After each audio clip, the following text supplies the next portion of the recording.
CMR Shravanam sale up to 61% off. ఎలా ఉంది 2 months చాలా ఎక్స్ట్రాడినరీ, పరిపాలన? Very good. అంటే మా మీద దాడులు చేస్తున్నారు, 36 మంది హత్యలు జరిగినాయి అని సార్ చెప్పేసి ఇవన్నీ కూడా అది నేను కాదు, ఒకటే అక్కడికి మాట్లాడినా, వెళ్ళి అంత ఢిల్లీ వెళ్ళి bogus ధర్నా చేసే కాదు కదా, పరిస్థితి. చెప్తాను వినండి. మీకు ఇంకో మాట చెప్తున్నాను, చెప్పకూడదో లేదో నాకు తెలియదు.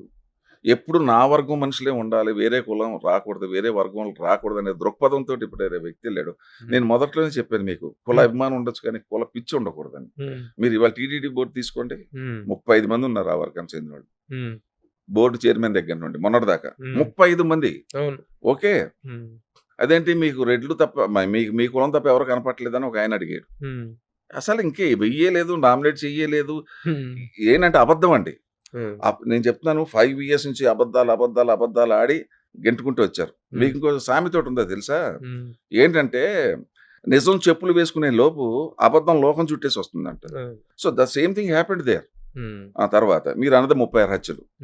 టీడీపీ వాళ్ళు అడుగుతున్నారు కదా, నాయన నువ్వు హోమ్ మినిస్టర్ పాపం ఆవిడ లేడీ అనిత గారు, ఎక్కడ జరిగినాయో చెప్పరా బాబు, నువ్వు చెప్తే నేను వెళ్ళి ఇంకా చేసి నేను చెప్తాను. ఆ 36 హత్యలు ఎక్కడో చెప్పు. ఒకే ఒక హత్య, అది కూడా గుంటూరులో, అది కూడా వైఆర్సీపీ కార్యకర్తలు, 2 కార్యకర్తలు వాళ్ళకి తగులు వచ్చి పొడుచుకుని చచ్చారు. తర్వాత అక్రమ సంబంధానికి సంబంధించినటువంటి అది పర్సనల్ కేసు. అది మినిస్టర్లు అడుగుతున్నారు, ఎమ్మెల్యేలు అడుగుతున్నారు, బాబు ఎక్కడో చెప్పినాయినా నువ్వు, ఆంధ్రప్రదేశ్ మేము ఉండేది కూడా ఆంధ్రప్రదేశ్లో, ఎక్కడో చెప్పు, మీ ఎఫ్ఐఆర్ బుక్ చేస్తామంటే మరి చెప్పరే. సరే అబద్ధాలు చెప్పి 5 ఏళ్ళు గంటారు, ఇప్పుడు కూడా అబద్ధాలు అంటే కుదరదు. అది నేను అనేది ఏంటంటే, నేను ఇప్పుడు వైఆర్సీపీకి అగేన్స్ట్ ఇక్కడ కాదండి, ఆ దుర్మార్గానికి వెరీ అగేన్స్ట్ నేను, అంత సార్. ఇప్పుడు అవినీతి మీద జరుగుతున్నటువంటి విశ్లేషణలు, వాటి మీద జరుగుతున్నటువంటి పరిశోధనల్లో మీరు ఒక వీడియో ఒకటి చూపించారు. అవును, అంటే మనం చెప్పింది గాసిప్స్ ఉండకూడదు, మనం చెప్పేది ఇన్స్టెంట్ ఫ్యాక్ట్ ఉండాలి. డైరెక్ట్ గా జగన్మోహన్ రెడ్డి పేరును ప్రస్తావిస్తూ లండన్ యూనివర్సిటీలో ఒక లెక్చర్ అనేటువంటిది అవినీతికి లండన్ 2 చెప్పానండి నేను, 2 లైవ్ అతను ఇంటర్వ్యూలో 2 ఇచ్చాను. ఒకటే టెలికాస్ట్ చేశారు అనుకుంటాను. ఒకటి ఏంటంటే, ఇతను 7 లక్షల కోట్లు ఎలా తినేసాడని చెప్పేసి అమెరికాలో ఉన్నటువంటి ఒక చాలా పెద్ద మేధావి అతను ఢిల్లీ ఎన్ఫోర్స్మెంట్ డైరెక్టర్లో కేసు వేసాడు. సిబిఐ కాళ్ళకి రిపోర్ట్ చేశాడు. ఎప్పుడప్పుడు ఎంతంత డబ్బు ఇక్కడ నుంచి వెళ్ళిపోయింది. నేను ఇప్పుడు మీ టీవీలో మాట్లాడుతున్నాను లైవ్ లో, మీరు ఎనీ టైం నన్ను వచ్చి పట్టుకోండి, నేను కూడా మీకు చూపెడతా. పైగా నేను కేసు వేసాను అతని మీద.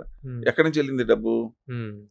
తాడేపల్లి నుంచి కాకినాడ పోర్టు బై రోడ్, అక్కడి నుంచి by ship to Bhadra, Gujarat లో ఉన్న బాద్రా, అక్కడి నుంచి సౌత్ ఆఫ్రికా, ఇక్కడ అన్ని కంట్రీస్కి వెళ్ళిపోయింది.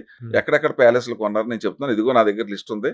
ఇప్పుడు మరి షార్ట్ పీరియడ్ లో నేను ఇంటర్వ్యూ ఇచ్చినప్పుడు ఇవన్నీ నేను చెప్పలేను కదా, come and ask me any time అన్నాడు. అదొకటి పెట్టా.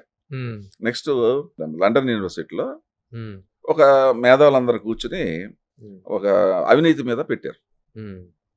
అతను పెట్టాను, అది మీరు చూసుంటారు. అది అసలు అతను చెప్పాడు, జగన్మోహన్ రెడ్డి ఇది మనకు ఒక లెసన్, ఇది ఒక ఇండివిజువల్ వ్యక్తి ఇన్ని లక్షల కోట్లు తినొచ్చు అని ప్రపంచంలో ప్రూవ్ చేసిన ఆంధ్రప్రదేశ్ చీఫ్ మినిస్టర్ జగన్మోహన్ రెడ్డి అని చెప్పాడు. వీడియో చూడటం జరిగింది. ఆ వీడియో నేను మీరు మాట్లాడటం, దీన్ని మీరు క్వశ్చన్ అడతాం, నేను ఆన్సర్ చేయటం ఎంతవరకు కరెక్ట్ అనేది బయట జనం అండి. మీరు కొన్ని రోజులు ఆపగలుగుతారండి. నా క్యారెక్టర్ని నేను ఇప్పుడు చెప్పిన మాటలు కరెక్ట్ కాకపోతే ఏదో రోజు దొరికిపోతాను. That's fact. ఓకే, అంటే ప్రభుత్వాలకి, కేంద్రంలో ఉన్న ప్రభుత్వానికి ఒక అవినీతిలో ఇంత స్థాయికి వెళ్ళిపోయినటువంటి వ్యక్తి మీద ఎలాంటి చర్యలు తీసుకోవాల్సినటువంటి బాధ్యత లేదా? ఆ బాధ్యత మోడీ గారికి అది ఉంది. ఆ బాధ్యత అధికారంలో ఉన్న బీజేపీ ప్రభుత్వం లేదా? ఇప్పుడు ఇంతకాలం ఎందుకు ఆంధ్రప్రదేశ్ ఇప్పుడు అందరూ అదే క్వశ్చన్. నేను ఇప్పుడు చాలా ఫుల్ బిజీగా ఉన్న పొలిటీషియన్ అయితే నేను ఇంకా చాలా డీటెయిల్స్ వెళ్ళి ఉండేవాడిని.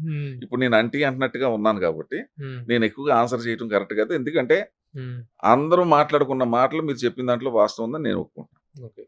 ఇప్పుడు డిప్యూటీ సీఎం గా పవన్ కళ్యాణ్ పనితీరు మీద, ఆయన సాధించిన సక్సెస్ మీద మీ అనాలిసిస్ ఏంటంటే? లేదంటే నేను ఎప్పుడో 2 years నుంచి చెప్తున్నానండి, 2 years నుంచి చెప్తున్నాను, ఎప్పటికైనా we'll become a good leader అని చెప్పేసి. అప్పుడు అలా పవన్ గారు ఇప్పుడు 2 చోట్ల పోటీ చేసి ఓడిపోయాడు ఆయన. రీసెంట్గా వచ్చినప్పుడు కూడా నేను చెప్పాను, డెఫినెట్గా అతను కలిస్తే మాత్రం స్టార్ అట్రాక్షన్ ఉంటుంది.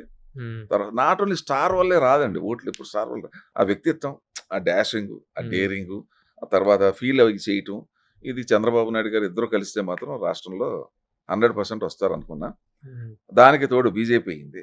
ఈ మీకు అయినప్పుడు పవన్ కళ్యాణ్ గురించి చాలా బ్యాడ్ కామెంట్స్ చేశారు చాలామంది. చాలామంది బ్యాడ్ కామెంట్స్ చేశారు.